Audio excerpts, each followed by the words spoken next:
¿Qué es la cultura? Esta es una pregunta de nuestro tiempo. ¿Qué es lo que esconde este término tan común, pero que a la vez parece tan oscuro?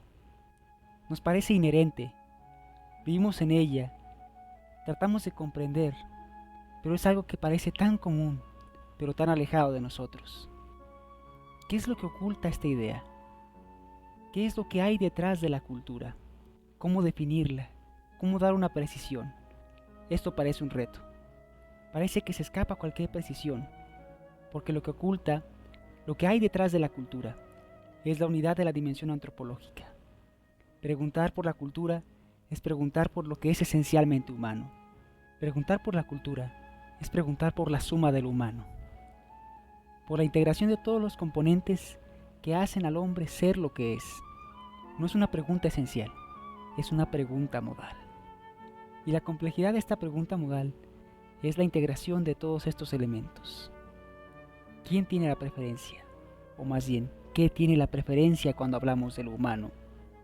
Por ello la labor antropológica ha sido tan complicada, porque describir esencialmente humano implica precisamente enfrentarse a la cultura, encontrar un rasgo característico para poder decir desde ahí qué es lo que significa ser humano. Pero dicha labor no es fácil. No es sencillo encasillarnos dentro de un solo concepto.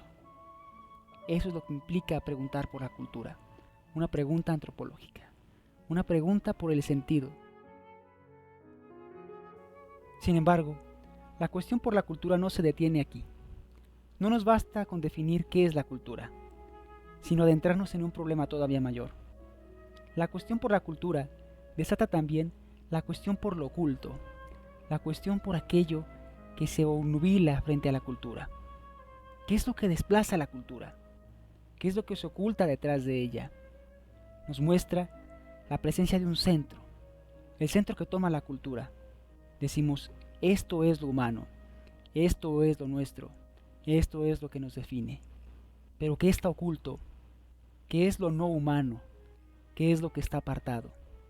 Esa periferia, eso que se aleja del centro, lo que se mantiene al margen, es lo que trata de ocultar la cultura. Algo que Pérez Tapia describe con la idea de barbarie. ¿Qué es la barbarie? La barbarie define aquello otro que no entra dentro de la cultura, aquello que siempre se mantiene como extraño, aquello que amenaza el orden, aquello que es no ser, aquello que no se puede integrar. Eso es la barbarie, algo que se encuentra presente en toda la historia de las sociedades, el rechazo por lo diferente. Toda cultura muestra esto, muestra el rechazo por algo distinto de sí, apartándolo, mandándolo a los extremos. ¿Por qué? Porque cualquier contacto con esto extremo es contaminación. Es contaminación de lo puro que significa esta cultura. Es el contacto con aquello que no es racional, aquello que no puede ser como lo común. La dicotomía de la cultura y la barbarie muestra consigo un rasgo de violencia, un rasgo de dominio, de lucha de voluntades, una lucha de poder. ¿Qué es lo que se disputa? Se disputa la idea del centro, del poder, del control, lo que se nos describe con el etnocentrismo. ¿Quién tiene la capacidad para convertirse en verdadera cultura y qué se queda fuera? Esto lo podemos encontrar en la propia historia. ¿Cuáles han sido las civilizaciones que se han colocado en este centro? Que se han colocado verdaderamente como culturas. ¿Y qué es lo que desplazan? ¿Qué ponen en la orilla? Lo que consideran como inferior, lo que consideran como menor en la escala del ser. Un orden jerárquico trae consigo un orden de discriminación. Un orden de discriminación nos muestra precisamente este rechazo por el otro, este rechazo que favorece la cultura. Entonces habremos de preguntarnos, ¿qué tan conveniente es referirnos a la cultura? ¿Podemos pensar únicamente en estos términos o hay algo más? ¿Cómo debe de ser nuestra relación con los otros? ¿Refiriéndonos a lo que es nuestro como lo verdadero y a lo otro como lo falso? ¿O reducir todo eso otro a lo nuestro para que se convierta en verdadero? La respuesta es no. La cultura no se puede pensar de esta manera. No se puede pensar en la dinámica del dominio, no se puede pensar de forma dialéctica.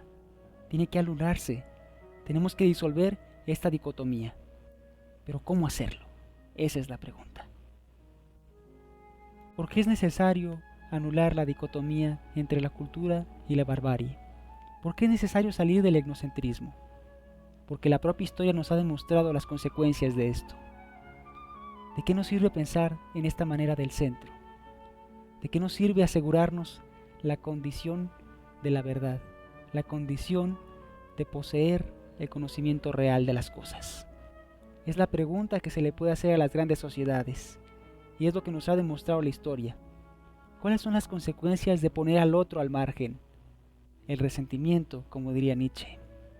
Nos mete en una dinámica dialéctica de venganza, de lucha por este centro, de lucha por el control, de lucha por decidir quién tiene la verdad y quién se coloca como verdadera cultura y quién no. Estas son las consecuencias de pensar así. ¿Qué nos trae consigo la lucha entre la cultura y la barbarie? Nos trae consigo la guerra, nos trae consigo la discriminación. Podemos seguir pensando a la cultura desde este binomio con la barbarie.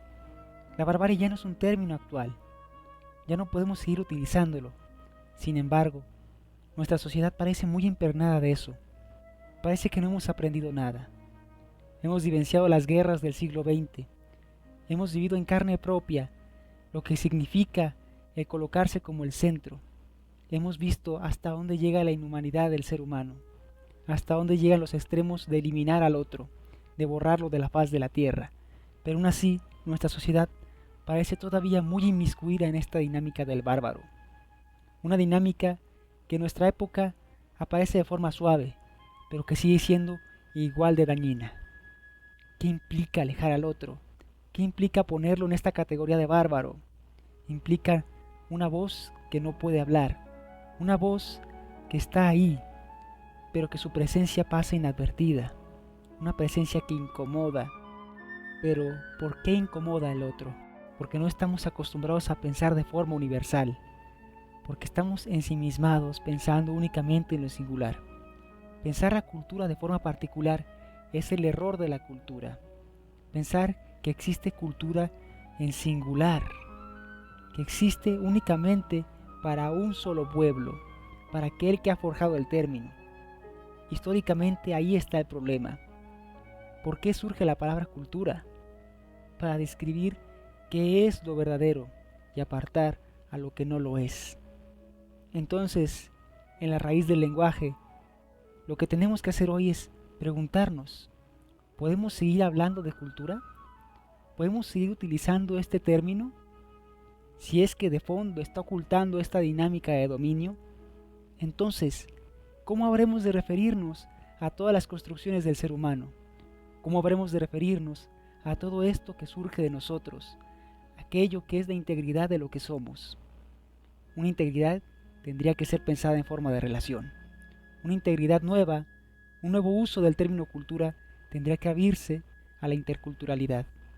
La interculturalidad es la salida para enfrentar el binomio de la cultura y el barbarismo.